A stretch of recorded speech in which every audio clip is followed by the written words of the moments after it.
Shinholt here, your guest services coordinator at our Westminster campus. I'm here today to share with you a personal reflection about the message that we heard on Sunday given by Kevin Size. It was the first in our new sermon series entitled True Story, and it was about Jesus' encounter with the Samaritan woman at the well. If you remember, this woman did not have a good reputation.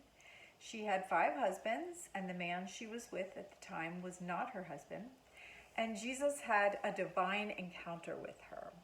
And through his conversation with her, he revealed himself as Messiah and as the true source of living water. And as a result of this encounter with Jesus, the woman's life was changed. And she ran and told all of her friends. And I can only imagine that other people's lives were changed as well.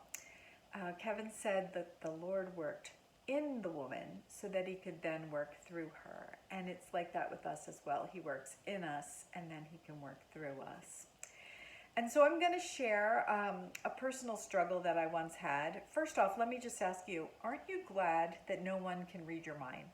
That no one knows what we are really thinking about? I mean, although sometimes I think Amazon does, because sometimes I just have a thought and all of a sudden there's an ad for it on social media.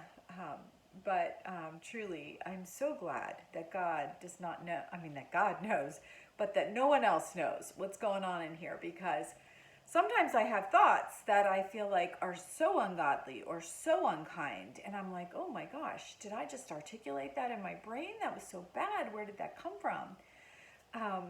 But this particular struggle happened many years ago, and something happened that caused me to think about a particular person in a certain way that was not godly, that was not healthy, and it was just bad. And I struggled so much that it was just tearing me up inside. I was like, Lord, I'm having these terrible thoughts. And it truly, I felt like it was affecting my relationships. It was affecting my faith even. Like, Lord, you need to help me. And I didn't want to tell anybody because I felt like these thoughts are so bad.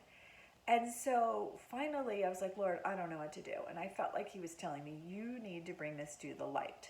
And so I decided to share it with my pastor's wife at the time. And she, as I was driving to her house, I was very nervous to share because I thought, what is she going to think of me? But then it crossed my mind, well, maybe she's had a similar experience.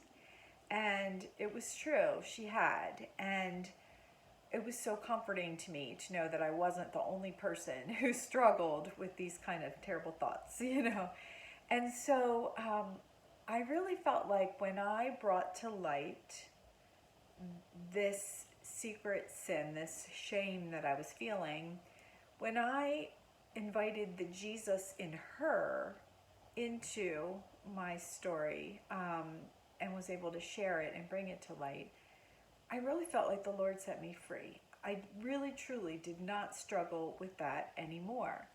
And I feel like, God, we can talk to Jesus. Jesus can do it himself. However, he gives us brothers and sisters in Christ for a reason. And so I would just encourage you that if you're struggling with anything, no matter what it is, there is nothing that is unique to us, I'm sure. There is somebody else who has been through what you're going through. And I would suggest that you share it with the Jesus in another brother or sister in Christ. And then the Lord, when he works in you, will be able to work through you. He is the source of true living water. And I just pray that you would find that in him today. True story.